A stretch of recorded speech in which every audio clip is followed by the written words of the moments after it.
ওলামায়ে কেরাম, সম্মানিত বয়োজ্যেষ্ঠ আমার মুরব্বী সাহেবান, এলাকার ইসলাম প্রিয় নবী প্রেমিক তাওহীদি মুসলমান ভাই, দীর্ঘ সময় পর্যন্ত আপনারা দেশের বরেণ্য ওলামায়ে কেরামের কাছ থেকে গুরুত্বপূর্ণ আলোচনা শুনেছেন। হয়তো এখন আমরা একেবারে এই মাহফিলের সম্মেলনের অন্তিম সময়ে উপনীত। দীর্ঘ কথা আলোচনা আমি করব না। রাসূল আকরাম সাল্লাল্লাহু আলাইহি ওয়াসাল্লামকে দুনিয়াতে প্রেরণ করার যে উদ্দেশ্য এবং যে কর্মসূচিগুলো আল্লাহ পাক রব্বুল আলামিন উল্লেখ করেছেন, পবিত্র কোরআনে কারীমের সূরাতুল বাকারা এবং সূরাতুল জুমআহ, দুই সূরার মধ্যে কাছাকাছি শব্দে একই ধরনের ভাষ্য আল্লাহ পাক উল্লেখ করেছেন।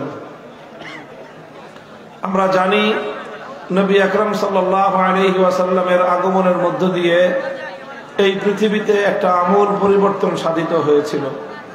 আল্লাহ নবী যেই যুগে এসেছিলেন সেই যুগটাকে ইতিহাসে আইয়ামে জাহেলিয়াত, বর্বরতার যুগ বলা হয়। সেই আইয়ামে জাহেলিয়াত এবং বর্বরতার যুগের মানুষগুলো ছিল পৃথিবীর ইতিহাসের নিকৃষ্ট মানুষ, বর্বর, হিংস্র, পাষণ্ড মানুষ। সেই মানুষগুলো অল্প কিছুদিনের ব্যবধানে মাত্র 23 বছরের একটা রাসূল আকরাম সাল্লাল্লাহু আলাইহি ওয়াসাল্লামের ইসলাহি এবং একটা ইনকিলাবী কর্মসূচির মাধ্যমে সেই বর্বরতার যুগ, জাহেলিয়াতের যুগ আলোকিত যুগে পরিণত হয়েছে। বর্বর মানুষগুলো বিশ্ব ইতিহাসের সবচেয়ে সুন্দর, উত্তম আখলাক এবং উত্তম চরিত্রে উদ্ভাসিত মানুষে পরিণত হয়েছে। রাসূল আকরাম সাল্লাল্লাহু আলাইহি ওয়াসাল্লাম যেই সমাজে, যেই দেশে প্রেরিত হয়েছিলেন, সেটা ছিল একটি মরুচারী বেদুইন সভ্যতার সমাজ। সেই সমাজের না পৃথিবীতে তেমন কোনো প্রভাব ছিল, না তাদের মধ্যে শিক্ষা দীক্ষার কোনো আলো ছিল, কিন্তু তারা অল্প কিছুদিনের ব্যবধানে তারা এমন সভ্য, এমন প্রভাবক হয়ে উঠল যে শুধু আরব ভূখণ্ড নয়, পৃথিবীর এক প্রান্ত থেকে আরেক প্রান্ত পর্যন্ত তাদের আলোয় আলোকিত হয়ে গেল। কথা বলেন ঠিক কিনা? এটা পৃথিবীর ইতিহাস স্বীকার করে, জাতি ধর্ম নির্বিশেষে সবাই এই কথাগুলো স্বীকার করে। প্রশ্ন হলো যে কিভাবে এটা সম্ভব হলো, কোন জীবন কাঠির ছোঁয়া লেগেছিল যে রাতারাতি এরকম পৃথিবীর সবচেয়ে বর্বর মানুষগুলো সবচেয়ে মানবিক মানুষে পরিণত হলো, সবচেয়ে অন্ধকার সময়টা সবচেয়ে আলোকিত সময়ে পরিণত হলো। কি এমন জাদুর কাঠি ছিল, জীবন কাঠি ছিল? মুহতারাম হাজরিন, আলোচ্য আয়াতের মধ্যে আল্লাহ পাক রব্বুল আলামিন সেই কথাগুলোই তুলে ধরেছেন। আল্লাহর নবী দুনিয়াতে এসে যা করেছেন তার সারমর্ম এই আয়াতের মধ্যে উল্লেখ হয়েছে। অর্থাৎ মাকসাদে বিআসাতে রাসূল, নবী আগমনের যে মূল উদ্দেশ্য, আমার তেলাওয়াতকৃত আয়াতের মধ্যে আল্লাহ পাক রব্বুল আলামিন মৌলিকভাবে নবীজির কর্মসূচি হিসেবে 4টি কাজের কথা উল্লেখ করেছেন। কয় কাজ পালিত হচ্ছে এবং সামনের দিনে আমাদের কি করণীয় সেই সম্পর্কে খুব সংক্ষিপ্ত আহ্বান আপনাদের সামনে আমার থাকবে। আলোচনা দীর্ঘায়িত হবে না, ধৈর্য ধরে আপনারা মনোযোগ দিয়ে কথাগুলো বুঝবার চেষ্টা করবেন। মুহতারাম হাজরিন, আল্লাহ পাক রব্বুল আলামিন তার প্রেরিত আখিরি পয়গম্বরের সর্বপ্রথম যেই কর্মসূচির কথা কোরআনে পাকের মধ্যে উল্লেখ করেছেন, ধারাবাহিকতায় সিরিয়ালে 2 আয়াতের মধ্যে কিছু পার্থক্য আছে, আমি একটা সিরিয়াল হিসেবে উল্লেখ করব। প্রথম কর্মসূচি ছিল নবী আকরামের সাল্লাল্লাহু আলাইহি ওয়াসাল্লামের ইয়াতলু আলাইহিম আয়াতিহি, আল্লাহর কোরআনের কারীমের তেলাওয়াত শিখিয়েছেন, তেলাওয়াত শুনিয়েছেন। কোরআনের তেলাওয়াতের মাধ্যমে সর্বপ্রথম আল্লাহর নবী এই আলো বিকিরণ করা শুরু করেছেন। ভাই, অন্ধকারকে যদি দূর করতে হয় আলোর দরকার, কথা বলেন। জাহেলিয়াতকে দূর করতে হলে সভ্যতার প্রয়োজন, বর্বরতাকে দূর করতে হলে মানবিকতার প্রয়োজন।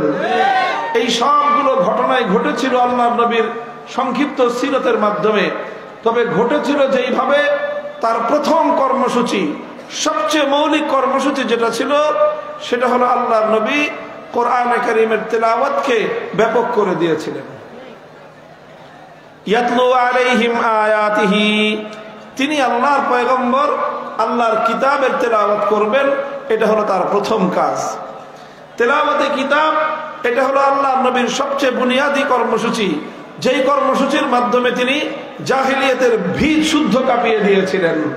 শত শত হাজার বছর ধরে গড়ে ওঠা সেই জাহিলিয়াতের পাষাণভেদী দেয়ারকে আল্লাহ রাসূল সাল্লাল্লাহু আলাইহি ওয়াসাল্লাম কোরআনে কারীমের তেলাওয়াতের মধ্যে এমন প্রচন্ড আঘাত করেছিলেন যে ভিত ধসে পড়তে বাধ্য হয়েছিল। এই জন্য তেলাওয়াতে কিতাবুল্লাহ এটা হলো রাসূল সাল্লাল্লাহু আলাইহি ওয়াসাল্লামের প্রথম কর্মসূচি, বুনিয়াদী কর্মসূচি, মৌলিক কর্মসূচি, এবং এটা স্বয়ং সম্পন্ন কর্মসূচি। সর্বশেষ কথাটা লক্ষ্য করেন, এটা একটা মুস্তাকিল কর্মসূচি, স্বয়ং সম্পন্ন কর্মসূচি হলো কোরআনে কারীমের তেলাওয়াত। কোরআনের অর্থ বুঝলো কি বুঝলো না, কোরআনে কারীমের মর্ম বুঝলো কি বুঝলো না, ব্যাখ্যা কতটুকু বুঝলো সেটা পরের বিষয়। শুধুমাত্র তেলাওয়াতে কোরআন এটাই হলো উম্মতের মধ্যে আমূল পরিবর্তন করার সবচেয়ে মৌলিক এবং বুনিয়াদী কর্মসূচি। এই জন্য আমরা বলে থাকি, যদি কেউ মনে করে বা যারা মনে করে এরকম যে কোরআনে কারীমের তেলাওয়াত অর্থ না বুঝে করলে কোনো ফায়দা নাই, বেকার কাজ, নাউজুবিল্লাহ বলেন।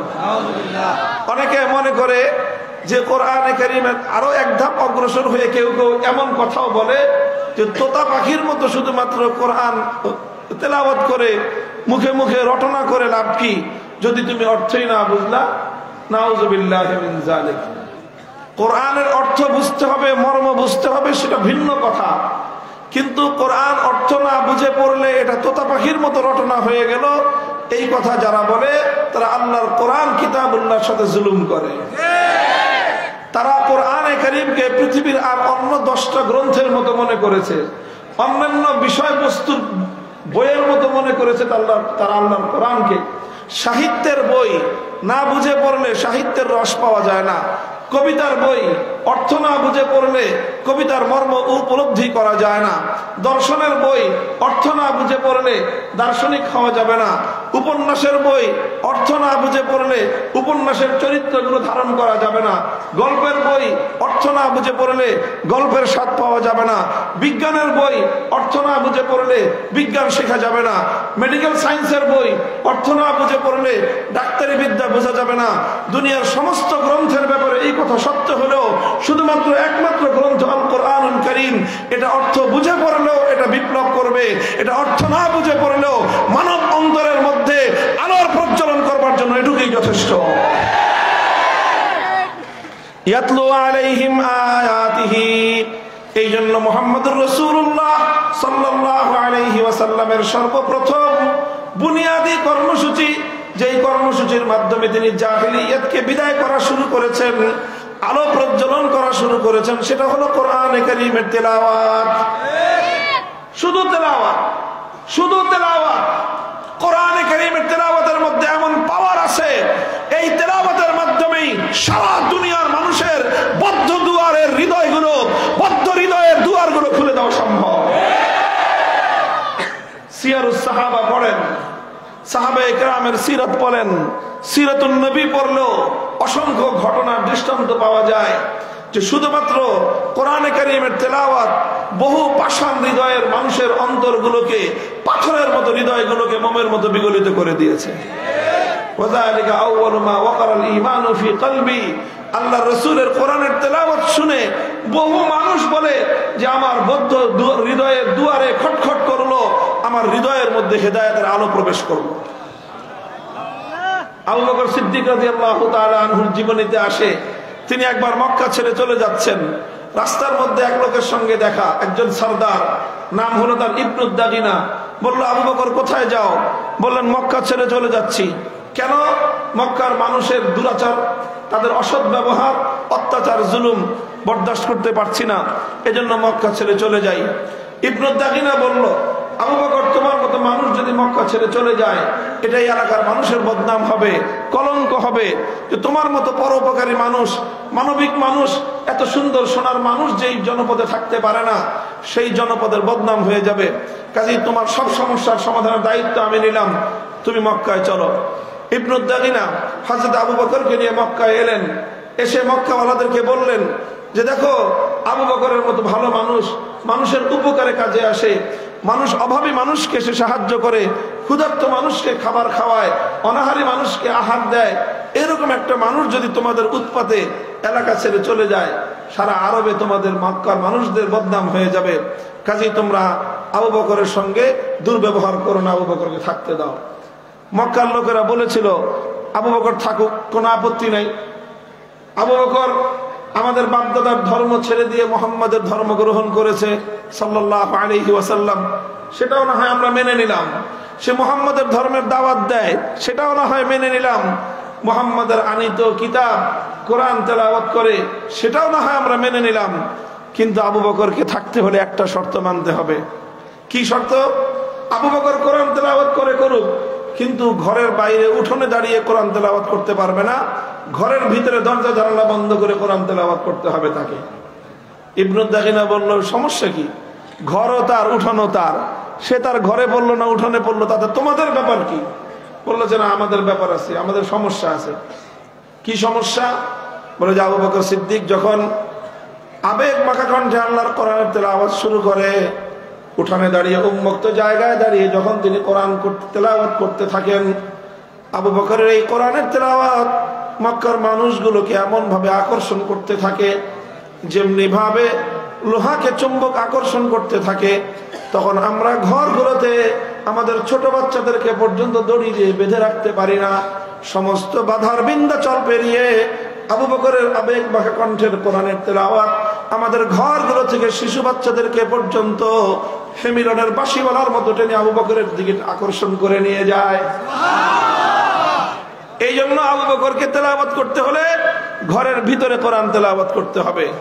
মুহতারাম হাজিরিন, ইতিহাস সিয়ারুস সাহাবা এরকম অসংখ্য ঘটনা পাওয়া যাবে যে কোরআনে কারীমের তেলাওয়াত সর্বপ্রথম সেই জাহেলি সমাজের মধ্যে বিপ্লবের সূচনা করেছিল, পরিবর্তনের সূচনা করেছিল, সংশোধনের সূচনা করেছিল। বর্বরতার কবর রচনার প্রথম আঘাত ছিল আলহামদুলিল্লাহ কোরআনে কারীমের তেলাওয়াত। কোরআনে কারীমের এই তেলাওয়াত বর্তমান এই সময়ে আল্লাহর নবীর পালিত সর্বপ্রথম বুনিয়াদি এই কর্মসূচি সমাজে আছে না নাই? আছে, তবে প্রয়োজনের তুলনায় অনেক অপ্রতুল, অনেক কম, আরো অনেক বেশি থাকা দরকার। প্রতিটি মুসলমান আল্লাহর কোরআনে কারীমের বিশুদ্ধ তেলাওয়াতকারী হওয়া এটা মুসলমানের জন্য ফরজ ছিল, কিন্তু মুসলমান আজ সেই ফরজ দায়িত্ব পালনে অনেক গাফেল। কথা বলেন ঠিক কিনা?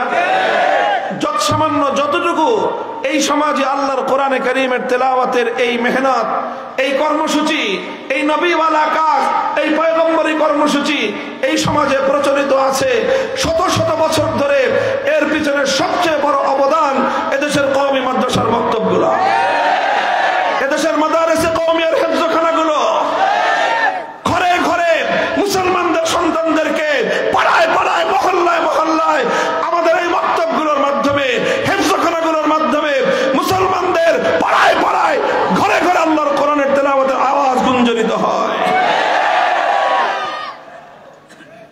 এটা তো আছে আলহামদুলিল্লাহ। তবে এখন আমরা পরিবর্তিত এই পরিস্থিতিতে আজ বাংলাদেশে দ্ব্যর্থহীন ভাষায় একটা কথা বলতে চাই। আলহামদুলিল্লাহ আমাদের পূর্বসূরিগণ এইভাবে বাংলার প্রতিটি অঞ্চলে, প্রতিটি মহল্লায় কোরআনের বিশুদ্ধ তেলাওয়াত শিক্ষার জন্য মক্তব তালিমের উপর গুরুত্ব দিয়ে আসছেন। কথা বলেন ঠিক কিনা? হযরত হাফিজ হুজুর রাহমাতুল্লাহি আলাইহি আজ থেকে প্রায় 50 বছর আগেই কর্মসূচি গ্রহণ করেছিলেন ৬৮,০০০ গ্রামে ৬৮,০০০ কোরআনের মক্তব কায়েম করতে হবে। হাফিজ হুজুর বলতেন এক একটা কোরআনের মক্তব ঈমান রক্ষা করবার জন্য এক একটা ক্যান্টনমেন্ট, এক একটা দুর্গ। তো আলহামদুলিল্লাহ এখন বাংলাদেশে গ্রাম অনেক বেড়েছে, জনপদ বিস্তৃত হয়েছে। প্রতিটি জনপদে, প্রতিটি গ্রামে গ্রামে হক্কানি উলামায়ে কেরামের নেতৃত্বে বড় বড় মাদ্রাসা মাদ্রাসাগুলোর নেতৃত্বে আশেপাশের এমন কোন গ্রাম থাকা চলবে না, এমন কোন জনপদ থাকা চলবে না যেই জনপদে কোরআন শিক্ষার মাকতব কায়েম না হবে। এটা উলামায়ে কেরাম করবেন, করতেছেন। ইনশাআল্লাহ সামনের দিনে এই কর্মসূচি বাড়তে থাকবে। সেই সঙ্গে রাষ্ট্র ব্যবস্থার কাছে একটা কথা আমরা বলতে চাই, সেটা হলো দেখেন, এই যে বাংলাদেশের রাষ্ট্রীয় সরকারি প্রাথমিক বিদ্যালয়গুলো আছে, এই বিদ্যালয়গুলোতে আমাদের সন্তানরাই পড়াশোনা করে। কথা বলেন। এই বিদ্যালয়গুলো খরচ চলে আমাদের দেওয়া ট্যাক্সের পয়সায়, জনগণের ট্যাক্সের পয়সায়। ৯০% মুসলমানদের ট্যাক্সের পয়সায় এই প্রাইমারি স্কুলের ভবন তৈরি হয়, প্রাইমারি স্কুলগুলোর শিক্ষক শিক্ষিকাদের বেতন দেওয়া হয়, তাদের পাঠ্যপুস্তক ছাপানো হয়, সমস্ত খরচ জনগণের ট্যাক্সের পয়সা দিয়ে চলে। সেই প্রাইমারি স্কুলগুলোতে ইংলিশের জন্য শিক্ষক আছে, অঙ্কের জন্য শিক্ষক আছে, বাংলার জন্য শিক্ষক আছে, ইতিহাসের জন্য শিক্ষক আছে, বিজ্ঞানের জন্য শিক্ষক আছে, এমনকি পিটি তাদেরকে শরীর চর্চা শিক্ষা দেওয়ার জন্য শিক্ষক আছে, সর্বশেষ নৃত্য শিক্ষা দেওয়ার জন্য, নাচ আর গান শিক্ষা দেওয়ার জন্য শিক্ষক নিয়োগের পরিকল্পনা চলছে। অথচ প্রাইমারি স্কুলগুলোতে মুসলমানদের সন্তানদেরকে বিশুদ্ধ কোরআন তেলাওয়াত শিক্ষা দেওয়ার জন্য একজন করে নুরানি মুআল্লিমের শিক্ষক নিয়োগ নাই। এটা মুসলমানদের বাংলাদেশে রাষ্ট্রীয়ভাবে চলতে পারে না, চলতে পারে না, আগামীতে চলতে দেওয়া হবে না।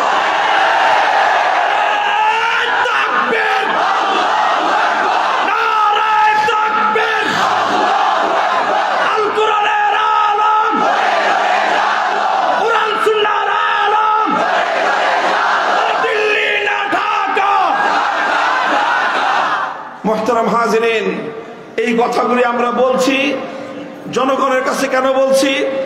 এখানে আপনারা বিভিন্ন শ্রেণী পেশার মানুষ আছেন, যারা শিক্ষা ব্যবস্থার সঙ্গে, অনেক প্রাইমারি স্কুলের শিক্ষকরা আছেন, ম্যানেজিং কমিটির সদস্যরা আছেন, শিক্ষা বিভাগের রাষ্ট্রীয় বিভিন্ন পর্যায়ে আপনারা কাজ করতেছেন, প্রশাসনের লোকজন আছেন।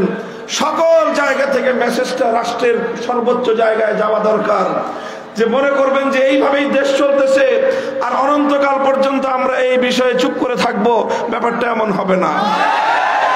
এই বিষয়ে সামনে আমরা আরো কঠোর হব, আরো জোরালো কথা বলবো। এরপরে কথায় কাজ না হলে যেভাবে কথা বললে কানে পানি ঢুকে সেভাবেই আমরা কথা বলতে বাধ্য হব।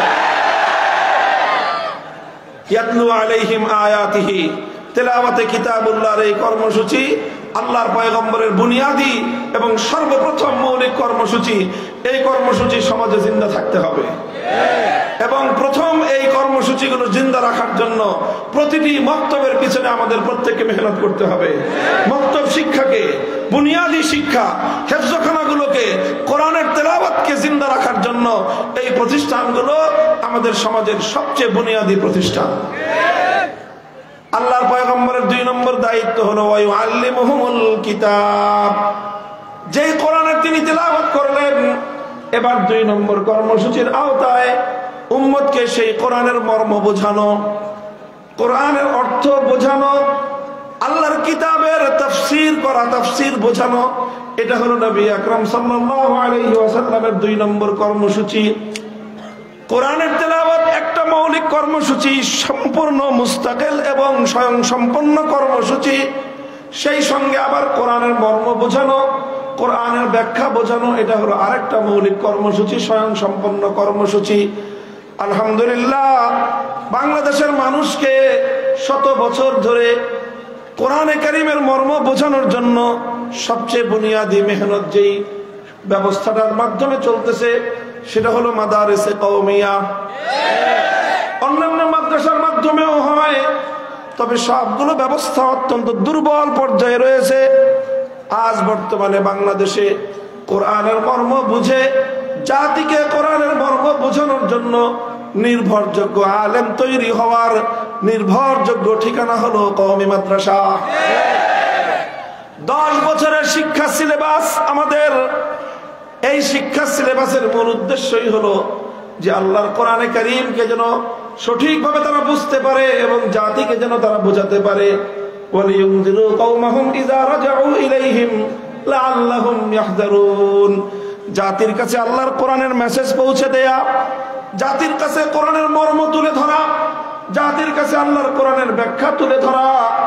এই জন্য কওমি মাদ্রাসার উলামায়ে কেরাম ব্যাপকভাবে তাফসীরুল কোরআন মাহফিলগুলোর মাধ্যমে জনগণের দোরগোড়ায় কোরআনের মর্ম পৌঁছে দেয়। মসজিদে মসজিদে তাফসীরুল কোরআনের মাধ্যমে জাতিকে কোরআনের মর্ম বোঝায়। হাক্কানি উলামায়ে কেরাম তাফসীর গ্রন্থ লিখে লিখে মানুষের কাছে কোরআনের মর্ম পৌঁছাচ্ছেন। মানুষ কোরআনের অনুবাদ পড়ছে, কোরআনের ব্যাখ্যা পড়ছে। এগুলো উলামায়ে কেরামের অবদান। কথা ঠিক?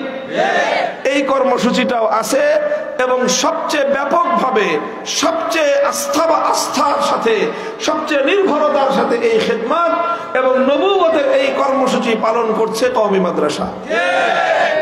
আমি অন্য কোনো ব্যবস্থার সমালোচনা করছি না, তবে বাস্তবতার আলোকে বলে না যে রিয়েলিটি মেনে নাও, এই রিয়েলিটিটাও মানতে হবে যে আলহামদুলিল্লাহ এই দেশে আজ বাংলাদেশের মানুষকে কোরআনের সঠিক মর্ম বোঝানোর জন্য যেই শিক্ষা ব্যবস্থা নিরবচ্ছিন্নভাবে নির্ভরতার সাথে আস্থার সঙ্গে দায়িত্ব পালন করে চলছে, সেটা হলো কওমি মাদ্রাসা। কাজেই কওমি মাদ্রাসা যেভাবে চলছে সেভাবেই চলতে হবে। এখানে অন্য কোন ধরনের হস্তক্ষেপের কোন সুযোগ তৈরি করা যাবে না।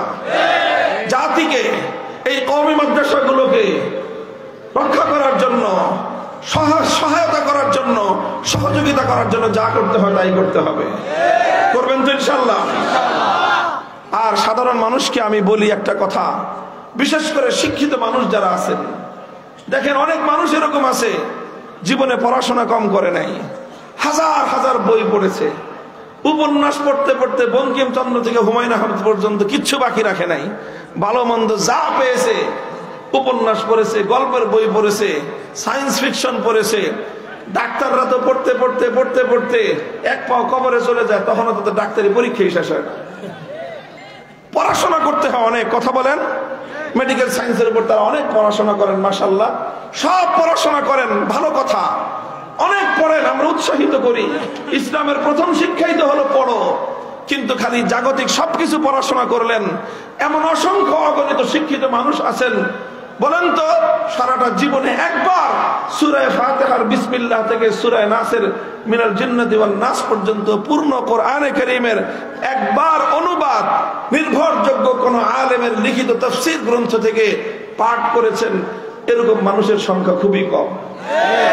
তো আপনি সারা দুনিয়ার এত কিছু পড়তে পারলেন, পবিত্র কোরআনে কারীম আপনার মালিকের পক্ষ থেকে, আপনার রবের পক্ষ থেকে, আপনার প্রতি আপনার রবের পক্ষ থেকে প্রেরিত একমাত্র বার্তা, সেই বার্তাটা একবার বুঝবার চেষ্টা করলেন না। বলেন এটা আপনার জন্য লজ্জাজনক কিনা? পত্রিকা এক পাশ থেকে আরেক পাশ পর্যন্ত 16 পৃষ্ঠা ডেলি পড়ে উল্টা ফেলা। এত কিছু পড়তে পারি আমরা, অন্তত শিডিউল করে প্রতিদিন কিছু কিছু কোরআনে কারীমের তেলাওয়াত এবং সঙ্গে অনুবাদ পড়া। উলামায়ে কেরাম, মুফতি তাকি উসমানী সাহেব তাওজিহুল কোরআন লিখেছেন। আমাদের বাংলাদেশের হক্কানি উলামায়ে কেরাম মুফতি শফি রহমতুল্লাহ আলাইহির মারিফুল কোরআন অনুবাদ রয়েছে, হাকিমুল উম্মত থানভী রহমতুল্লাহ আলাইহির বায়ানুল কোরআন বাংলা ভাষায় অনুবাদ রয়েছে। তারপরে হযরত শাইখুল হিন্দ রহমতুল্লাহ আলাইহির তাফসীর তরজমা বাংলায় অনুবাদ রয়েছে। সব উলামায়ে কেরাম করেছেন। কিন্তু আমরা একটু কষ্ট করে, একটু অন্তত সারা জিন্দেগিতে একবার আল্লাহর কোরআনের মর্মটা বুঝবার চেষ্টা করব। সেই জায়গাতেও আমাদের গাফলতি। মুসলমান, আমাদের জন্য এর চেয়ে লজ্জার কোনো বিষয় থাকতে পারে। এই জন্য সকলের প্রতি আহ্বান, তালিমে কিতাব, কোরআনের মর্ম, কোরআনের ব্যাখ্যা, এই কর্মসূচির আওতায় একদিকে উলামায়ে কেরাম জাতিকে কোরআন বুঝান, জাতি আপনারা উলামায়ে কেরামের কাছ থেকে শুনে নির্ভরযোগ্য হাক্কানি আলেমদের লিখিত তাফসীর গ্রন্থ পড়ে কোরআনে কারীমের মর্ম বুঝুন। এটা হলো 2 নম্বর কর্মসূচি। 3 নম্বর কর্মসূচি হলো আল্লাহর পয়গম্বরের ওয়া ইউআল্লিমুহুমুল হিকমাহ ওয়া ইউআল্লিমুহুমুল কিতাব ওয়াল হিকমাহ, ওয়া ইউআল্লিমুহুমুল হিকমাহ, তালিমে কিতাব। এটা ছিল 2 নম্বর কর্মসূচি। 3 নম্বর কর্মসূচি হলো তালিমে হিকমত, হিকমতের তালিম। 3 নম্বর কি? 3 নম্বর কি বললাম? 1 নম্বর হলো তেলাওয়াত, তেলাওয়াতে কিতাবুল্লাহ। 2 নম্বর কর্মসূচি হলো তালিমে কিতাবুল্লাহ, 3 নম্বর কর্মসূচি হলো তালিমে হিকমত। 3 নম্বর কি? তালিমে হিকমতটা কি জিনিস? তালিমে হিকমতের অনেক ব্যাখ্যা আছে। সবচেয়ে অগ্রগণ্য যে ব্যাখ্যাটা হাকিমুল ইসলাম কারি তাইয়্যিব সাহেব রহমতুল্লাহ আলাইহি, মুফতি আজম মুফতি শফি রহমতুল্লাহ আলাইহি, ওনারা তালিমে হিকমতের যে ব্যাখ্যাটাকে অগ্রগণ্য করেছেন সেটা হলো এই যে তালিমে কিতাবের মাধ্যমে কোরআনে কারীমের মর্ম বোঝানো হলো, তালিমে কিতাবের মাধ্যমে কোরআনে কারীমের ব্যাখ্যা বোঝানো হলো, কথার মাধ্যমে বুঝিয়ে দেওয়া হলো। কিন্তু শুধুমাত্র কথা দিয়ে বুঝিয়ে দিয়ে কোরআনের ব্যাখ্যা সম্পূর্ণ হয় না, মানুষ পূর্ণ কোরআনে কারীমের উপর আমল করতে পারে না। এই জন্য আল্লাহর পয়গম্বরের 3 নম্বর কাজ হলো তালিমে কিতাবের এই কর্মসূচির আওতায় কোরআনে কারীমের ব্যাখ্যা বলে বলে বোঝানো হয়েছে, কোরআনে কারীমের ব্যাখ্যা বলে বলে বোঝানো হয়েছে, কোরআনে কারীমের মর্ম বলে বলে বোঝানো হয়েছে।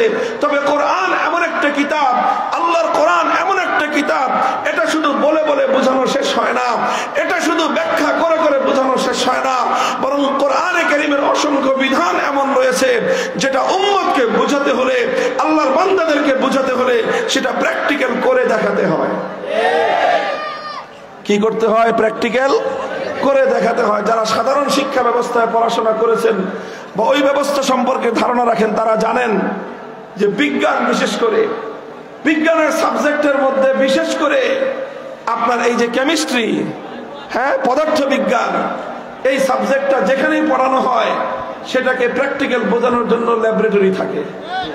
মেডিকেল সায়েন্স, ডাক্তারি বিদ্যা, এটা শুধু লেকচার শুনে বই পড়ে ডাক্তার হওয়া যায় না, প্র্যাকটিক্যাল করতে হয়। কথা বলেন ঠিক কি না? ঠিক তদ্রূপ কোরআনে কারীম এমন একটা কিতাব, এটা শুধু তাফসীর শুনে ব্যাখ্যা পড়ে পূর্ণাঙ্গ কোরআন বোঝা যায় না। কোরআনকে বুঝতে হলে প্র্যাকটিক্যাল ভাবে কোরআনে কারীমের এক একটা বিধানকে বুঝতে হয়। আল্লাহর নবী কোরআনে কারীমের এক একটা বিধানকে উম্মতের সামনে প্র্যাকটিক্যাল করে দেখিয়ে দিয়ে বাস্তব আমলের মাধ্যমে শিক্ষা দিয়েছেন। যেমন ধরেন, নবীজির উপর কোরআনের আয়াত নাজিল হলো, আকিমুস সালাত, নামাজ কায়েম করুন। আল্লাহর নবী প্রথমে নামাজ কায়েমের আয়াত তেলাওয়াত করলেন।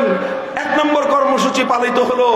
সালাতের অর্থ বলে বুঝিয়ে দিলেন যে সালাত কাকে বলা হয়, মর্ম শিক্ষা দিলেন। 2 নম্বর কর্মসূচি হলো, এরপরে আল্লাহর নবীর দায়িত্ব শেষ হয় নাই যে শুধু মর্ম বুঝিয়ে দিলাম, ব্যাখ্যা করে দিলাম, এর মাধ্যমেই নবীওয়ালা দায়িত্ব শেষ হয় নাই, বরং 3 নম্বর কাজ আল্লাহর নবী যেটা করলেন সেটা হলো তিনি প্র্যাকটিক্যাল ভাবে নামাজ পড়লেন, উম্মতকে দেখালেন যে নামাজ কিভাবে পড়তে হয়। নামাজটা আল্লাহর নবী একদিন মিম্বরের উপর দাঁড়িয়ে 2 রাকাত নামাজ আদায় করলেন, আর পুরা উম্মতকে বললেন, সাল্লু কামা রাআইতুমুনি উসাল্লি। আমার উম্মত, আমি যেভাবে বলেছি শুধু সেভাবে নামাজ পড়লে হবে না, শুধু আমার হাদিস পড়ে নামাজ পড়লে হবে না, শুধু আমার হাদিস শুনে নামাজ পড়লে হবে না, নামাজ ওইভাবে পড়তে হবে যেভাবে তোমরা আমাকে নামাজ পড়তে দেখেছো। প্র্যাকটিক্যাল দেখে নবীদের কাছ থেকে নামাজ শিখতে হয়। এই কি এদের বসেন, একটু বসে নাই, এদিকে বসুন, বসো বসো, অল্প সময় বসো, কাউকে উঠতে দিবেন না, মাঝখান থেকে বিশৃঙ্খলা করবেন না, আর 10 মিনিট কাউকে উঠতে দিবেন না, বসেন সবাই। মুহতারাম হাজিরিন, আমি কি বললাম? নবীর 3 নম্বর কাজ হলো কোরআনে কারীমের প্রত্যেকটা বিধানকে প্র্যাকটিক্যাল করানো। কি করা? প্র্যাকটিক্যাল বোঝানো।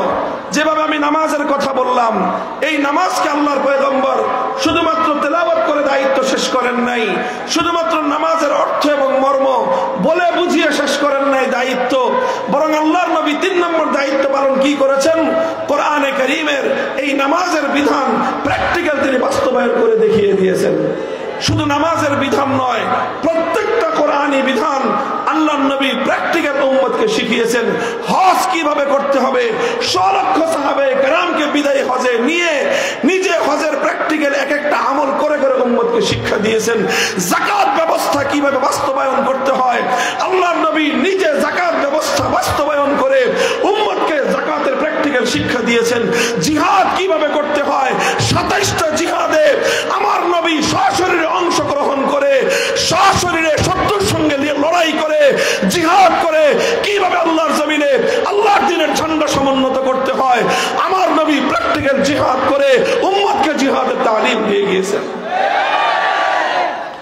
প্রতিটা বিধান আল্লাহর নবী প্র্যাকটিক্যাল ভাবে শিক্ষা দিয়েছেন। কোরআনে কারীমের আয়াত নাযিল হয়েছে, আস-সারিকু ওয়াস-সারিকাতু ফাকতাউ আইদিয়াহুমা জাযাআম বিমা কাসাবা নাকালাম মিনাল্লাহ। চোর চুরি করে ধরা পড়লে হাত কেটে দিতে হবে। তেলাওয়াত করে আয়াতের দায়িত্ব শেষ করেন নাই, শুধু মর্ম ব্যাখ্যা করে বুঝিয়ে দিয়ে আয়াতের দায়িত্ব শেষ করেন নাই, শুধু বলে দিয়ে শেষ করেন নাই যে হাত কেটে দিতে হবে এটুকু বলে শেষ করেন নাই। বরং আল্লাহর নবী যখন মক্কা বিজয় করলেন, মক্কা বিজয়ের পর আল্লাহর নবীর শহর পবিত্র মক্কায়, নবীজির জন্মস্থান মক্কায় চুরির ঘটনা ঘটলো, চোর ধরা পড়লো। সাধারণ কোন চোর নয়, সম্ভ্রান্ত বংশের একজন চোর, একজন মহিলা চোর, নাম হলো তার ফাতেমা মাখজুমিয়া। বংশগতভাবে অভিজাত পরিবারের এবং সম্পর্কের দিক থেকে আল্লাহর নবীর সঙ্গে রক্তের বন্ধনে আবদ্ধ। আমার নবীর দাদি যেই বংশে জন্ম নিয়েছিল, যেই পরিবারে, সেই পরিবারের একটা মেয়ে চুরি করে ধরা পড়লো। মুহতারাম হাজিরিন, বুখারী শরীফের হাদিসের মধ্যে বলা হয়, ফাফাজিআ কওমুহা ইলা উসামা ইবনে যায়েদ। যখন এই মেয়েটা ধরা পড়ে গেল, যখন তার অপরাধ প্রমাণিত হয়ে গেল, এখন তার সম্প্রদায় আশঙ্কা এবং আতঙ্কিত হয়ে পড়লো যে হ্যাঁ, এখন তো কোরআনের আয়াত, কোরআনের বিধান বাস্তবায়িত হবে, মেয়েটার হাত কেটে দেওয়া হবে। একটা মেয়ের হাত কাটা যাবে এটা বড় বিষয় না, বড় বিষয় হলো গোটা বংশের নাক কেটে কাটা যাবে, তাদের মান সম্মান ধুলোয় মিশে যাবে। কাজেই এটাকে যে কোনো ভাবে ঠেকাতে হবে, রুখতে হবে। পুরা কওম তারা তদবিরের জন্য উসামা ইবনে যায়েদকে ধরলো। উসামা হলেন আল্লাহর নবীর অত্যাধিক প্রিয় পাত্র, যার উপাধি ছিল হিব্বু রাসূলিল্লাহ, নবীজির প্রিয় পাত্র। তাকে এসে বলল, উসামা, তুমি সম্পর্কে তোমার দাদা আল্লাহর নবীর কাছে গিয়ে বলো যেন এই মেয়েটার হাত না কাটা হয়, কারণ মেয়েটা নবীর দাদির বংশের লোক। উসামা গেলেন, আল্লাহর নবীকে গিয়ে বললেন, ইয়া রাসূলুল্লাহ, এই হলো ঘটনা, এই মেয়েটার হাত কাটলে এই বংশের, কুরাইশ বংশের সম্ভ্রান্ত পরিবার বনু মাখজুমের মান সম্মান ধুলোয় মিশে যাবে, আর আপনার নিজেরও সম্মান যাবে। কাজেই মেয়েটার যেন হাত না কাটা হয়, আপনি সেই ব্যবস্থা করেন। হাদিসের মধ্যে বলা হয়, উসামা আল্লাহর নবীর কাছে কথাটা বলতে দেরি হলো, আল্লাহর নবী গর্জন দিলেন, আল্লাহর নবীর চেহারা পরিবর্তিত হয়ে গেল, নবীজি রাগান্বিত হয়ে উঠলেন। ফাতালাওয়ানা ওয়াজহু রাসূলিল্লাহি সাল্লাল্লাহু আলাইহি ওয়াসাল্লাম। আমার নবী যখন রাগান্বিত হলেন, নবীর চেহারা রক্তিম বর্ণ ধারণ করত। ফাকাআন্নামা ফুকিয়া ফি ওয়াজনাতাইহি হাব্বুর রুম্মান। মনে হতো যেন নবীজির চেহারার মধ্যে বেদানার রস ছিটিয়ে দেওয়া হয়েছে। নবীজির চেহারা এরকম লাল হয়ে গেল। নবীজি হুঙ্কার দিলেন, আতাশফাউ ফি হাদ্দিম মিন হুদুদিল্লাহ। উসামা, তোমার এত বড় দুঃসাহস, এখানে আল্লাহর কোরআনের বিধান বাস্তবায়ন হবে আর সেখানে তুমি সেটাকে ঠেকানোর জন্য তদবির করতে আসছো। খবরদার, ভবিষ্যতে যেন আর কোনোদিন তোমাকে এই তদবির আমি দেখতে না পাই। নবীজি বুঝলেন বিষয়টা শুধু উসামার একার নয়, শুধু একা উসামাকে ধমক দিলে, তাকে সতর্ক করলে চলবে না। উসামার পিছনে জড়িয়ে আছে আমার গোটা গোত্র, আমার পুরা বংশ, কুরাইশ বংশের সঙ্গে জড়িত, গোটা মক্কাবাসী এটার সঙ্গে জড়িত, 1000 বছরের জাহেলিয়াত এটার সঙ্গে জড়িত। কাজেই এই ঘটনাকে কেন্দ্র করে মক্কার 1000 বছরের এই জাহেলিয়াতকে নির্মূল করতে হবে। আল্লাহর নবী ফালাম্মা কানাল আশিয়ু কামা রাসূলুল্লাহ সাল্লাল্লাহু আলাইহি ওয়াসাল্লাম। বিকেল বেলা আসরের নামাজের পরে আল্লাহর নবী বাইতুল্লাহর সামনে দাঁড়িয়ে গেলেন। বাইতুল্লাহর চত্বরে গোটা মক্কাবাসী জড়ো হলো। নবীজি জাতির উদ্দেশ্যে ভাষণ দিলেন। নবীজি সেখানে বললেন যে দেখো আমার জাতি, ইন্নামা হালাকা মান কানা ক্বাবলাকুম ইযা সারাকা ফীহিমুদ দাঈফ আকামু আলাইহিল হাদ ওয়া ইযা সারাকা ফীহিমুশ শরীফ তারাকুহু। আমার কওম, তোমরা শুনে রাখো, হে আমার জাতি, তোমরা শুনে রাখো, পৃথিবীতে বহু জাতিকে আমার আল্লাহ ধ্বংস করে দিয়েছেন শুধু একটা অপরাধে। অপরাধ কি ছিল? অপরাধ ছিল যখন তাদের মধ্যে কোন সম্ভ্রান্ত, শক্তিশালী, প্রভাবশালী মানুষ যখন অন্যায় করত, তখন তাদের উপর কোনো বিচার করা হতো না। হয়তো কোনো প্রভাবশালী মানুষ, শিল্পপতি, টাকা পয়সাওয়ালা মানুষ, অথবা প্রভাবশালী কোনো নেতা, কোনো মন্ত্রী, কোনো এমপি, অথবা মন্ত্রীর দুলাভাই, এমপির খালু, চেয়ারম্যানের শালা, এই জাতীয় প্রভাবশালী মানুষ যখন অপরাধ করত, সেই অপরাধের বিচার হতো না। ওয়াইজা সারাকা ফীহিমুদ দাঈফ আকামু আলাইহিল হাদ। আর ওই একই অপরাধ যখন কোনো দুর্বল মানুষ করত, কোন গরিব মানুষ করত, কোন রিকশাওয়ালা, কোন শ্রমিক, কোন ঠেলাগাড়ি চালক, ভ্যান গাড়িওয়ালা, নৌকার মাঝি, কৃষক, শ্রমিক, মজদুর, রাস্তার টোকাই, এই দুর্বল মানুষ মানুষগুলো যখন অপরাধ করত তখন তাদের উপর আইনের শাসন 100 ভাগের জায়গায় 200 ভাগ কায়েম করা হতো। আল্লাহর নবী বলেন যে এক দেশে 2 বিচার, বড় লোকের জন্য এক বিচার, গরিবের জন্য আরেক বিচার, প্রভাবশালীর জন্য এক বিচার, দুর্বলের জন্য আরেক বিচার, ক্ষমতাসীনের জন্য এক বিচার, দুর্বল মানুষের জন্য এক বিচার, সরকারি দলের জন্য এক বিচার, বিরোধী দলের জন্য আরেক বিচার। এই ধরনের বিচার ব্যবস্থায় যখন বৈষম্য তৈরি হয়, এই বৈষম্য, এই বেইনসাফি, এই জুলুম আমার আল্লাহর নিকট এত জঘন্য অপরাধ, যেই জাতি এই অপরাধে জড়িয়ে পড়ে আমার আল্লাহ সে জাতিকে ধ্বংস করে ছাড়ে। মুহতারাম হাজিরিন, এরপরে আল্লাহর নবী যে কথাটা বললেন সেই কথাটা যদি হাদিসের, সহিহ হাদিসের মধ্যে উল্লেখ না হতো, সে কথা উচ্চারণ করার সাহস আমাদের কারো হতো না। বুখারী শরীফের হাদিসের কিতাবের ভাষ্য, এরপরে আল্লাহর নবী বললেন, ওয়াল্লাহি লাউ আন্না ফাতিমাতা বিনতা মুহাম্মাদিন সারাকাত লাকাতাতু ইয়াদাহা। আজ শুধুমাত্র আমার দাদির গোষ্ঠীর ফাতেমা নামনি ওই মেয়েটা নয়, আজকে যদি আমি মুহাম্মদুর রাসূলুল্লাহর কলিজার টুকরা, আমার জীবনের সবচেয়ে আদরের দুলালি, আমার সবচেয়ে স্নেহময়ী কন্যা আমার ফাতেমা বিনতে মুহাম্মদ যদি আজকে চুরি করে ধরা পড়তো, আল্লাহর নামের শপথ করে বলতেছি আমি তার হাত কেটে দিতে এতটুকু দ্বিধা করতাম না। মুহতারাম হাজিরিন, উলামায়ে উম্মত বুঝেন, বেইনসাফির বিরুদ্ধে লড়াই করা, বৈষম্যের বিরুদ্ধে লড়াই করা, ইনসাফ কায়েমের সংগ্রাম করা, ইনসাফ ব্যবস্থা প্রতিষ্ঠা করা, এটা শুধু বৈষম্য বিরোধী ছাত্র নেতৃবৃন্দের দায়িত্ব নয়, এটা সর্বপ্রথম দায়িত্ব হলো ওয়ারাসাতুল আম্বিয়াদের, সর্বপ্রথম দায়িত্ব নবীদের, নবীর উত্তরসূরিদের। যেই নবী সমাজ থেকে সমস্ত বেইনসাফি, সমস্ত জুলুম, সমস্ত বৈষম্য শেকড় শুদ্ধ উপড়ে ফেলেছিলেন। হে নায়েবে নবীরা, আপনারা সামনে আসেন, নেতৃত্ব দেন, এ জাতি আপনাদের নেতৃত্ব এবং কিয়াদত মানতে প্রস্তুত। আমরা এমন একটা সমাজ গড়ব যেই সমাজে বৈষম্য বলতে কিছু থাকবে না, যেই সমাজ থেকে বেইনসাফি জুলুম উৎখাত করা হবে, যেই সমাজকে ইনসাফপূর্ণ সমাজ হিসেবে গড়ে তোলা হবে। কথা লম্বা বলবো না। আজ আমার দেশের যে বিচার ব্যবস্থা আছে, শুধু এতটুকু বলি, এই বিচার ব্যবস্থার মূল কথা হলো এই, যার অনেক টাকা আছে, লক্ষ লক্ষ টাকা খরচ করে অনেক বড় আইনজীবী, ব্যারিস্টার, উকিল ভাড়া করতে পারবেন, আপনার পক্ষে আদালতে লড়তে পারবে, আপনি অতি দ্রুত মামলায় জামিন পাবেন, খালাস পাবেন। আর আপনার টাকা নাই, আপনি গরিব মানুষ, আপনার নুন আনতে পান্তা ফুরায়, একদিন আপনার রিকশার প্যাডেল না ঘুরলে আপনার সন্তান, আপনার মা, আপনার স্ত্রীর পেটে খাবার জুটে না। এই ধরনের দিন মজুর যারা আছেন, কোনো কারণে যদি কোনো মামলায় ফেসে যান, বছরের পর বছর চিৎকার করতে থাকবেন কারাগারের অন্ধকার প্রকোষ্ঠে বসে। আপনার চিৎকার শুনবার মতো এই সমাজ ব্যবস্থায় কারো কোনো গরজ নাই। পত্রিকায় দেখেন, এই ইদানিং কয়েকটা পত্রিকায় প্রকাশ হয়েছে, 16 বছর পরে রিপোর্ট দিয়েছে, 16 বছর জেলখানায় জেল খাটার পরে এখন বলতেছে আদালত যে বেকসুর খালাস। 16 বছর পর কি বলে? বেকসুর মানে বুঝেন, মানে তুমি কোনো ভুল করো নাই, যাও তুমি এখন মুক্ত। এখন জিজ্ঞাসা করেন তাকে, তুমি 16 বছর পরে তাকে বেকসুর খালাস বলতেছো, আর সে বলতেছে আমি আমার 6 মাসের মেয়েটাকে রেখে গিয়েছিলাম, আর 16 বছর পরে এসে দেখি আমার সেই 6 মাসের শিশু বাচ্চা এখন 16 বছরের বয়সে। এখন বলেন, এই মেয়েটাকে তার 16 বছরের বাবার স্নেহকে ফিরিয়ে দিবে? তিনি যখন 16 বছর আগে কারাগারে গেলেন, তার স্ত্রী ছিল একজন যুবতী মেয়ে। 16 বছরের এই মেয়ের স্বামী স্নেহকে ফিরিয়ে দেবে? 16 বছর আগে তার মা বৃদ্ধা ছিল, অসুস্থ অবস্থায়, সন্তানের, তার ছেলের আয় রোজগার দিয়ে তার পেট চলতো, তার চিকিৎসা হতো, সেই মা চিকিৎসাহীন অবস্থায় অনাহারে অর্ধাহারে ধুকে ধুকে মৃত্যুর কোলে খলে পড়ে অন্ধকার কবর জগতে চলে গেছে।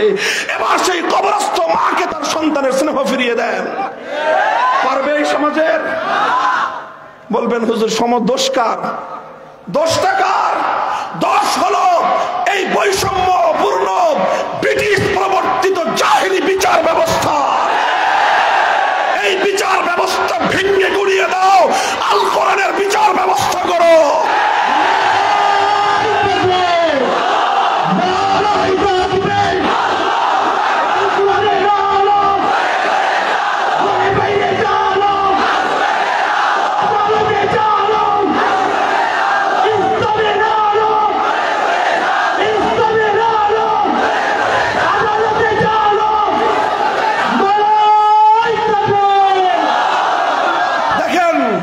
বেইনসাফি সমাজের রন্ধ্রে রন্ধ্রে, গোটা ব্যবস্থাটাই হলো বেইনসাফির, গোটা ব্যবস্থাটাই হলো বৈষম্যের।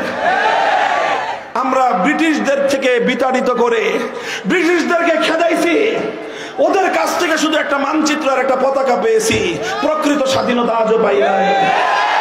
আজও আমাদের প্রশাসন চলে ব্রিটিশ প্রবর্তিত প্রশাসন ব্যবস্থায়, এখনো আমাদের বিচার আদালত চলে ব্রিটিশ প্রবর্তিত আদালতের আইন এবং বিচার ব্যবস্থায়।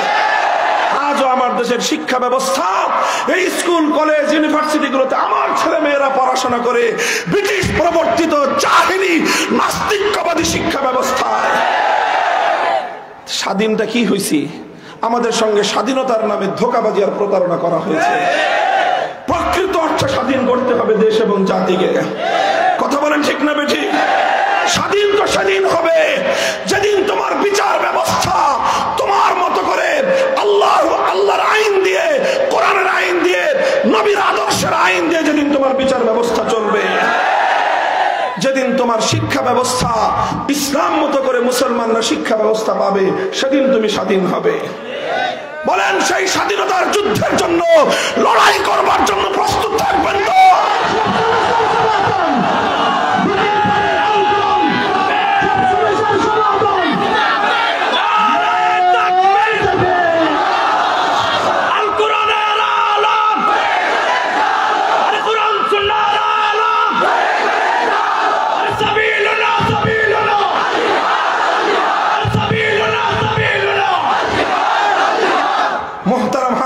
বলতেছিলাম আল্লাহ নবীর 3 নম্বর কর্মসূচি ছিল তালিমে হিকমত, কোরআনে কারীমের এক একটা বিধান প্র্যাকটিক্যাল ভাবে সমাজে বাস্তবায়ন করা।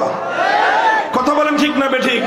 নামাজের বিধান প্র্যাকটিক্যাল দেখিয়েছেন, যাকাতের বিধান প্র্যাকটিক্যাল দেখিয়েছেন, রোজার বিধান প্র্যাকটিক্যাল দেখিয়েছেন, হজের বিধান প্র্যাকটিক্যাল দেখিয়েছেন, জিহাদের বিধান প্র্যাকটিক্যাল দেখিয়েছেন, আদালতে বিচার ব্যবস্থা প্র্যাকটিক্যাল করে দেখিয়েছেন, রাষ্ট্র পরিচালনা করে রাষ্ট্র ব্যবস্থা, খেলাফত ব্যবস্থা প্র্যাকটিক্যাল করে দেখিয়েছেন। প্রত্যেকটা বিষয় প্র্যাকটিক্যাল বাস্তবায়ন না করা পর্যন্ত ইসলামের শিক্ষা পূর্ণতা পায় না। আলহামদুলিল্লাহ, টুটা ফাটা তালিমে হিকমতের মেহনত সমাজের মধ্যে চলতেছে 3 ভাবে। কয় ভাবে? 1 নম্বর, দাওয়াত এবং তাবলীগের মেহনতের মাধ্যমে, দাওয়াত এবং তাবলীগের মেহনতের মাধ্যমে উম্মতের সাধারণ সদস্যদেরকে ইসলামের প্র্যাকটিক্যাল, কোরআনে কারীমের অসংখ্য বিধানের প্র্যাকটিক্যাল শিক্ষা দেওয়া হয়। এই জন্য দাওয়াত এবং তাবলীগের মেহনতকে বলা হয় চলতা ফিরতা মাদ্রাসা। কথা বলেন ঠিক কিনা? সেখানে সব কিছুর প্র্যাকটিক্যাল শিক্ষা দেওয়া হয়, শুধুমাত্র থিওরিটিক্যাল শিক্ষা সেখানে চলে না। কিছু মৌখিক তালিম হয়, অধিকাংশ সেখানে প্র্যাকটিক্যাল তালিম হয়। মানুষ কিভাবে ঘুমাবে, নবীর তরিকা মতো ঘুমাবে কেমনে, নবীর তরিকা মতো খাবে কিভাবে, নবীর তরিকা মতো চলবে কিভাবে, প্রত্যেকটা ক্ষেত্রে কোরআনে কারীমের প্র্যাকটিক্যাল তালিম গুলো সেখানে দেওয়া হয়। এই জন্য দাওয়াত এবং তাবলীগের মেহনত যেন নবীওয়ালা সেই তরিকার উপর থাকে, দাওয়াত এবং তাবলীগের মেহনত যেন সহিহ মানহাজের উপর থাকে, এটাকে রক্ষা করা নায়েবে নবীদের ঐতিহাসিক জিম্মাদারি। অনেকে বলে হুজুররা নাক গলায় কেন? বেটা দিনের কাজ, পাহারাদার আমরা। তুই ব্যাংকে চুরি করতে আসছস, এখন জিজ্ঞাসা পাহারাদার বাধা দেয় কেন? ফাজিল জানি কোথাকার। কথা বলেন ঠিক না বেঠিক? তুমি বাড়িতে চুরি করতে আসছো, এখন পাহারাদার ঠেকাইছে, তুমি জিজ্ঞাসা পাহারাদার আপনাকে বাড়ির মালিক? না, আমি বাড়ির মালিক না। তুই ঠেকাচ্ছেন? বলেন, আপনি পাহারাদার রেখেছেন, আপনি বাড়ির মালিক, ঘরে ভিতরে ঘুমাচ্ছেন, আরাম করতেছেন। এখন ডাকাত আসছে, চোর আসছে, পাহারাদার রুখবে কি রুখবে না? হ্যাঁ, পাহারাদার বাধা দিবে কি দেবে না? এখন যদি ডাকাইতে কয় যে তুই বেটা বাড়ির মালিক নাকি, তুই বাধা দেস কেন? তুই কত টাকা দিয়ে বাড়ি কিনছিস? এই সমস্ত পেশাল পাড়ার এই শোনার সময় আছে পাহারাদারের? ঠ্যাঙ্গার পা ভেঙে ফেলতে হয়। ফাজিল জানি কথাকার, তুমি বাড়িতে আসছো ডাকাতি করতে, চুরি করতে, তুমি প্রশ্ন করো আমি বাড়ির মালিক নাকি? বেটা আমি এই বাড়ির মালিক কিনা বড় সেটা প্রশ্ন নয়, আমি এই বাড়ির নিরাপত্তার দায়িত্বে নিয়োজিত। আল্লাহর দ্বীনের কাজ, সহিহ মানহাজের কাজ, দাওয়াত এবং তাবলীগের কাজ, তালিমে হিকমতের এই চলতা ফিরতা মেহনত সহিহ নববী মানহাজের উপর হেফাজত করার জন্য যা করতে হয় হক্কানি উলামায়ে কেরাম তাই করে। দাওয়াত এবং তাবলীগের মেহনতের পাশাপাশি তালিমে হিকমতের জন্য দ্বীনের প্র্যাকটিক্যাল তালিমের আরেকটা মার্কাজ আছে আমাদের, সেটা হলো মজলিসে দাওয়াতুল হক। কথা বলেন, দাওয়াতুল হকের মাধ্যমে আরো কিছু প্র্যাকটিক্যাল তালিম হয়, নামাজের, ইকামতের, আযানের, সুন্নতের আরো কিছু প্র্যাকটিক্যাল তালিম সেখানে হয়। কথা বলেন ঠিক না বেঠিক? এটাও হলো তালিমে হিকমতের আরেকটা মার্কাজ বর্তমানে চলতেছে। তবে দাওয়াত এবং তাবলীগ, দাওয়াতুল হকের মেহনত সহ অন্যান্য মেহনত, আঞ্জুমানে হেফাজতে ইসলাম বললেন শেখ বরনবী হাফিজাহুল্লাহ, এই সব মেহনতের মাধ্যমে দ্বীনের তালিমের, এইভাবে তালিমে হিকমতের প্র্যাকটিক্যাল মেহনত সমাজে চলতেছে। কথা ঠিক? তবে এরপরও এই সব মেহনতের মধ্যে অনেক আলোচনা হয়, অনেক প্র্যাকটিক্যাল তালিম আছে। তবে ইসলামের কিছু কিছু বিষয়, কোরআনে কারীমের অনেক বিষয় রয়েছে, অনেক বিধান, যেই বিধানগুলোর আলোচনা দাওয়াত এবং তাবলীগের মেহনতেও হয় না, দাওয়াতুল হকের মেহনতেও হয় না, কোথাও হয় না। বিশেষ করে ওই সকল বিধান, যেই বিধানগুলোর সম্পর্ক রাষ্ট্রের সাথে, যেই বিধানগুলোর সম্পর্ক রাজনীতির সাথে, যেই বিধানগুলোর সম্পর্ক আদালতের সাথে, যেই বিধানগুলোর সম্পর্ক প্রশাসনের সাথে, যেই বিধানগুলোর সম্পর্ক বিচার ব্যবস্থার সঙ্গে, এই বিষয় নিয়ে আলাপ আলোচনা তাবলীগেও নাই, দাওয়াতুল হকেও নাই। নাই, এটা ভিন্ন কারণেই নাই, ইচ্ছা করেই নাই। এই সকল কাজগুলোকে জিন্দা রাখার জন্য, কোরআনে কারীমের সেই তালিমগুলোকে সমাজে প্র্যাকটিক্যাল বাস্তবায়ন করবার জন্য উলামায়ে উম্মতের নেতৃত্বে আরেকটা মেহনত আছে। সেই মেহনতের নাম হলো সিয়াসতে ইসলামী, ইসলামী রাজনীতি। ইসলামী রাজনীতি চলতেছে কি চলতেছে না? আলহামদুলিল্লাহ। দুর্বল ভাবে হলেও ইসলামী উলামায়ে কেরামের নেতৃত্বে রাজনৈতিক হক্কানি সংগঠনগুলো, রাজনৈতিক মেহনতগুলো কোরআনে কারীমের এই রাজনীতি সংশ্লিষ্ট, রাষ্ট্র সংশ্লিষ্ট, প্রশাসন এবং বিচার ব্যবস্থা সংশ্লিষ্ট কোরআনে কারীমের শত শত আয়াতের বিধানগুলো সমাজে প্র্যাকটিক্যাল বাস্তবায়ন করার জন্য তারা মেহনত করে চলছেন। ইসলামী রাজনীতির সঙ্গে যে সমস্ত উলামায়ে কেরাম জড়িত, যে সমস্ত আহলে সুন্নাত ওয়াল জামাআতের লোকেরা তার সঙ্গে জড়িত, তারা সকলে এই মেহনত চালিয়ে যাচ্ছেন। কথা ঠিক? কাজে এই সবগুলো মেহনত নবীওয়ালা মেহনত, এই সবগুলো কাজ নবীওয়ালা কাজ। কথা পরিষ্কার? আখেরি কথা, ওয়ায়ুযাক্কিহিম, নবীর 4 নম্বর কর্মসূচি হলো তাজকিয়া। তাজকিয়ার অর্থ আমরা সহজ ভাষায় বলি আত্মশুদ্ধি। আত্মশুদ্ধি বলতে যেটা বোঝানো হয়েছে, তার মূল কথা অনেক লম্বা কথাকে সার সংক্ষেপে এক কথায় যদি আমি বলতে চাই, আত্মশুদ্ধির অর্থ হলো এই: তুমি তেলাওয়াতে কিতাবুল্লাহর মাধ্যমে যে কোরআনের তেলাওয়াত করেছো, তালিমে কিতাবের মাধ্যমে যে কোরআনের মর্ম তুমি ব্যাখ্যা করেছো, বলে বুঝিয়েছো, তালিমে হিকমতের মাধ্যমে কোরআনের যে বিধানগুলো তুমি প্র্যাকটিক্যাল আমলে পরিণত করেছো, এবার 4 নম্বর দায়িত্ব হলো শুধু আমল পর্যন্ত গিয়ে ক্ষান্ত থাকলে চলবে না, বরং কোরআনে কারীমের এক একটা বিধানকে তোমার আখলাকে পরিণত করো। ভাই, আমল এক জিনিস, আখলাক হলো এর চেয়ে আরো গভীর জিনিস। কথা বুঝেন নাই? আমি একবার সত্য কথা বললাম, একবার কি করলাম, এটা আমল হয়ে গেল সত্য কথার উপর। কিন্তু আমি একবার সত্য কথা বললে এটা আখলাকে পরিণত হয় না। আখলাক তখন হয় যখন সারা জীবনই আমি সত্য কথা বলি। তাহলে আমলের পরের স্টেজ হলো আখলাকে পরিণত হওয়া। তাজকিয়া মানে হলো আল্লাহর কোরআনকে মানুষের আখলাকে পরিণত করা। কথা বলেন ঠিক না বেঠিক? এই তাজকিয়ার মেহনত, কোরআনী আখলাক উম্মতের মধ্যে পয়দা করার জন্য হক্কানি উলামায়ে কেরাম, মাশায়েখে আযম, খানকাহের মাধ্যমে, তাসাউফের মেহনতের মাধ্যমে এটার পরিচালনা চলতেছে। কথা পরিষ্কার? এই কথা পরিষ্কার? এবার আপনাদের দায়িত্ব বলে যাই, এই যে শুরু থেকে আমি যে কথাগুলি বললাম, তেলাওয়াতে কিতাবুল্লাহর জন্য মক্তব ব্যবস্থা কায়েম থাকবে, তেলাওয়াতে কিতাবুল্লাহর জন্য হেফজখানাগুলো অটুট অবস্থায় থাকবে, তালিমে কিতাবের জন্য মাদ্রাসা শিক্ষা ব্যবস্থা তার অবিকৃত অবস্থায় সক্রিয়তা নিয়ে টিকে থাকবে, তালিমে হিকমতের জন্য দাওয়াত এবং তাবলীগের মেহনত সহিহ মানহাজের উপর চলবে, তালিমে হিকমতের জন্য দাওয়াতুল হকের কাজ আপন তরিকায় চলবে, তালিমে হিকমতের জন্য ইসলামী রাজনীতির কাজ আপন গতিতে চলতে থাকবে, চলতে হবে। তাজকিয়ার জন্য হক্কানি উলামা মাশায়েখের খানকাহি মেহনত চলতে থাকতে হবে। এই সবগুলো কাজ আহলুস সুন্নাহ ওয়াল জামাতের কাজ। আহলুস সুন্নাহ ওয়াল জামাআহ উলামা পরিষদ, আহলুস সুন্নাহ উলামা পরিষদ, হ্যাঁ আহলে সুন্নাত উলামা পরিষদ, আপনাদের জিম্মাদারি সবগুলি কাজের নিগরানি করা। যে কোনো একটা কাজের উপর আঘাত আসবে সে হাত ভেঙে গুড়িয়ে দেওয়া।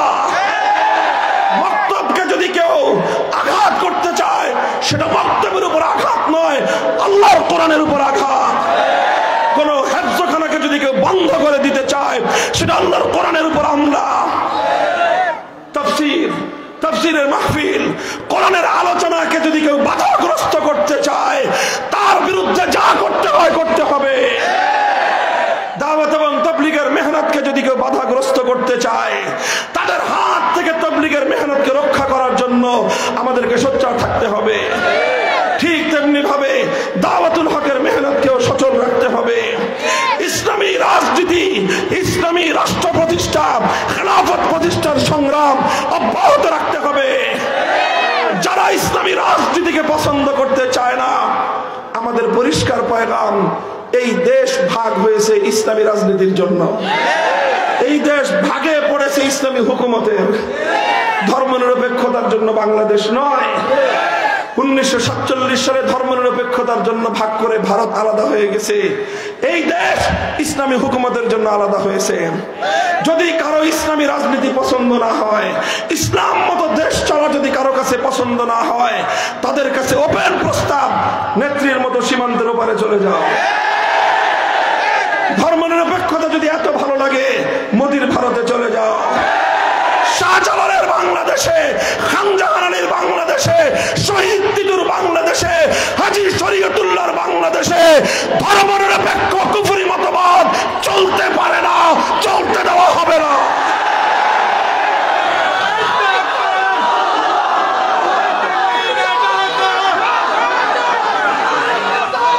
এই প্রস্তুত আছেন? প্রস্তুত থাকবেন তো ইনশাআল্লাহ? পূর্ণাঙ্গ ইসলামকে বিজয়ী করবো আমরা আমাদের বাংলাদেশে। সম্ভব না? সম্ভব। আরে আবু সাইদ মুগ্ধরা, 2000 যুবকরা রক্ত দিয়ে ফ্যাসিবাদী ভিনদেশী সেবাদাসী এই স্বৈরাচারীকে যদি উৎখাত করতে পারে, সামনের বিপ্লব হবে ইসলামের বিপ্লব, খেলাফতের বিপ্লব, আল্লাহর জমিনে ইসলামী হুকুমত কায়েমের বিপ্লব।